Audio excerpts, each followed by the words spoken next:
I think the most dangerous men on earth are the weak men. I think inside of every single man, we're born with a fire inside of us that if we do not control, can destroy ourselves and other people. And if you look at men who have no emotional control, because that's what they're trying to teach us to have. They're saying, listen, you're a man, you're allowed to just cry all the time and have no emotional control, no stoicism, just react to your emotions. Do you know what happens when you tell men to just react to their emotions? Anger. You have school shootings, you have rape, you have violence. That's what happens when you tell men to have no emotional control. These school shooters are kids with no emotional control. Rapists are men with no emotional control. Violence and the bullshit you see on the street are men with no emotional control. Telling men to not be stoic is going to create a breed of violent young men who have no emotional control, can't control their emotions, and act out on them. That is absolutely and utterly more dangerous to society than me coming along saying, listen, I don't give a fuck how you feel, young man.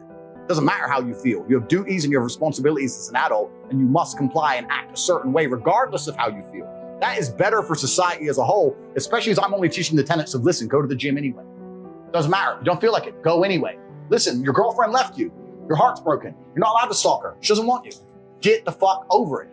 What I'm saying is good for the world. They're saying, no, act out your emotions. Cool, you're creating stalkers, rapists, and school shooters. These people are fucking dangerous. That if you're not a competitive male, you're going to be perma-depressed. You don't have a mental disease. You're just in a competitive environment and you are losing. You need to become a competitive person. There's no easy way. It's going to be hard. It's going to suck. But if you get to top G, the name, if you get there, it's a life worth living. That's what I'm saying. And then millions of young men are going, wow, he's showing that you can be born from nothing, single parent on a fucking council estate in the worst town in England, be stabbed, come from nothing, and survive and end up with a multi-millionaire. Maybe I can do it if I work hard and I'm diligent and I try hard and I'm really giving hope to the world. And then they delete me. Then they put up a new thing about men's mental health, saying which pill they should take. And then they put James Charles for him on the algorithm. This shit's evil. It's genuinely criminal. I am nothing but a positive force for the world. And this is what I was talking earlier about the hero's arc and the redemption, because I think that inside of human consciousness, people are very, very familiar with the idea of the arc of a villain turning into a hero. It's in the Bible. It's in every superhero movie. The guy starts off bad. He's crazy. He's too bad. We don't want him. He's a maverick. You can't control him, blah, blah, blah. But towards the end, you're like, where's Batman? Where's Batman at?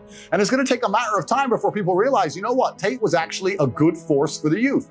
Perhaps he needs to create his message. Perhaps he needs to take his newfound fame on board and change the way he says certain things. Agreed. I'm not infallible as an individual. But to sit here and say I'm dangerous and I must be deleted is disservice to all the men of the world. And then they're going to start printing articles talking about men's mental health. They don't give a fuck about men. They don't give a shit about the 18-year-old boy out there who can't get a girlfriend and is genuinely lonely. And the fucking sports star's fucking them all. I'm telling him what he has to do. I'm saying, listen, bro, of course the sports star's fucking them all. He's a G. You ain't shit. If you were a chick, would you choose you? Because I fucking wouldn't. So whose fault is that? The best thing about being a man is you get to build your character from the ground up. You're not born with any value. You're born as a blank slate. I decided I wanted to be a big toting, kickboxing, Bugatti driving fucking bad boy. I did it all myself. You get to choose you want to be a musician and be sensitive and play guitar and get them that and be important that way. You get to choose you want to go get in the cage and kick the fuck out of somebody. You get to choose to be anything you want, but you have to go and do it. It's going to be difficult because it's competitive. But that's the beauty of being a man, the blank slate. And I inspire men to look at themselves as a blank slate and go, you know what? I ain't shit now, but I can become anything I want. How could I possibly give up on myself? You are so lucky. You have all the building blocks to become the exact kind of man you want to be. If none of this shit happened to you, when something else bad happens to you later, you wouldn't be able to deal with it.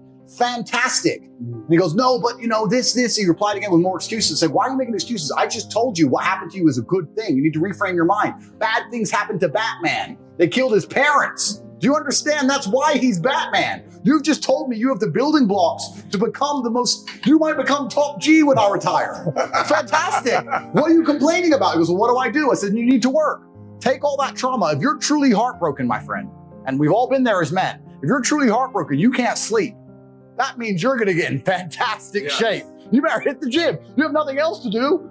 Stop watching YouTube. Stop emailing me. I want pictures of you in the gym. Get to fucking work. Heartbreak's a fantastic motivator, as is depression, as is sadness. Great. Look at what's pissing you off and make sure it never happens again. If you were jacked and rich as fuck, she probably wouldn't have left your ass. So get your shit together, right? So this is so important. Trauma is such an important part of being a man. And the Matrix talks of trying to say that trauma is terrible and avoid trauma, or if you get trauma, take a pill, and that's unrealistic. Trauma is going to happen to you, and you as a man need to internalize it, accept it, and weaponize it to become the best version of yourself you can be. And that requires mental strength and stoicism. It does not require, be more emotional. If you're more emotional, you're going to fall apart when shit happens. Anybody you can emotionally control, anybody you can emotionally affect, you have them in your pocket, right? To one degree or another. If you can emotionally control somebody, I'll tell you who's excellent at this. Women.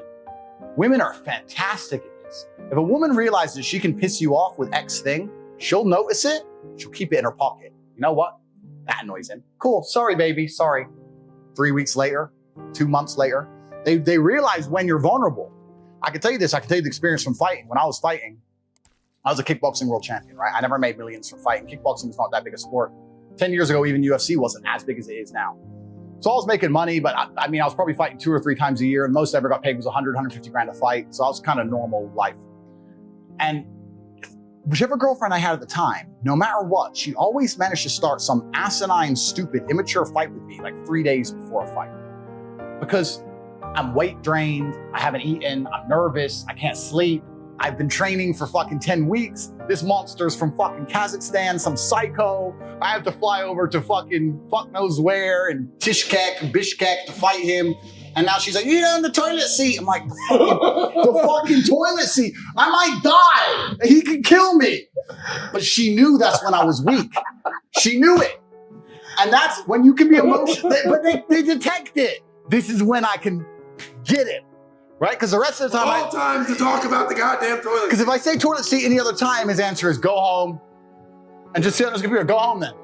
Go toilet at home. Bye. No, I don't want to go home. No, now I actually want you to go home. Please leave my house. Oh, no, I didn't want to leave. Bye. Goodbye. Fuck you. Next girl. So they get you when you're weak, right? And anyone who can emotionally control you and emotionally affect you has power over you. I didn't say depression isn't real. I said feeling depressed is real. But the idea that depression is going to strike you in your mind and there's nothing you can do about it, I think that is promoting helplessness amongst depressed people, and that's the reason they kill themselves. I don't think that making people helpless in an unfortunate situation is the great thing to do. You have to give people hope. And I explained that when you believe in something, you give it power. So I tried to say that when I felt at my lowest and I achieved the most I've ever achieved in my life, the reason I was capable of doing that is because I didn't believe in the paradigm of being a depressed person.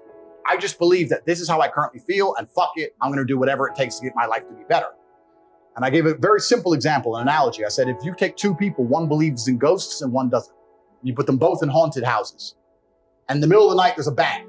The person who believes in ghosts is now terrified. There's a ghost, they're calling an exorcist, they're panicking in the room, they're hiding. The person who doesn't believe in ghosts goes wind and goes back to sleep. It's the same noise, it's the same scenario, but it's the belief that's powerful in their mind that and ruins their life. It's the belief in their mind that turns against them. And I've said this many times. I don't even give a shit about right and wrong. You can tell me depression's, you can give me with every scientific proof in the world, depression, I refuse to believe in things that take my power away from me.